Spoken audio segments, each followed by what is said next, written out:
Pharasmanes II was named after his great-grandfather, Pharasmanes I. His father was Amazap I, the current king of Iberia. His mother's name was Gadana, and she was the daughter of the current king of Parthia, Voligases III. It is unknown when he was born, but it can be assumed that he was born between the years of 85 and 100 AD. There really isn't much information for the early part of Pharasmanes' life, but we can assume that he grew up in the Iberian court alongside his cousins and siblings. In 116, his father would tragically die, and in his place, Pharasmanes II would become the 13th king of Iberia. He's described in the sources as being a handsome man, full of compassion, and a brave, capable warrior. He was such a brave warrior that he even earned the nickname of the Valiant. Just 1 year after Pharasmanes II came to power, a new emperor was also rising in Rome. In the summer of 117, Hadrian would become the Roman emperor. Since the time of his great-grandfather came to the Iberian throne in 1 AD, Iberia had practically been a vassalized state of Rome, just barely outside of the status of a puppet kingdom. This was a good thing when a new Roman emperor was crowned, because it meant one thing for Iberia: gifts! Emperor Hadrian sent gifts to all of his new subjects, but he saved the biggest and best gift for the Iberians. To Pharasmanes II, he gifted an African war elephant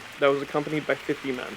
How could a gift so great be repaid by the tiny little Iberian kingdom? Well, it really couldn't be, but Pharasmanes II tried, and he sent a few gifts. Namely, he sent about 300 gold-embroidered cloaks back to Emperor Hadrian. Hadrian felt insulted by this. I don't know what he expected from Pharasmanes, but his response was comic. To taunt Pharasmanes and to show his superiority over the king, he dressed 300 condemned criminals in the gold-embroidered cloaks that were gifted to him. He then sent them to the Colosseum, where they killed each other dressed in the cloaks that a small kingdom had sent to Rome. When Pharasmanes learned of this, he was understandably upset, so he plotted, and finally devised a plan for revenge. He went to the eastern borders of his kingdom, and there he spoke with a group of steppe nomads called the Alans. He offered them free passage through his land if they would raid the land of the Romans.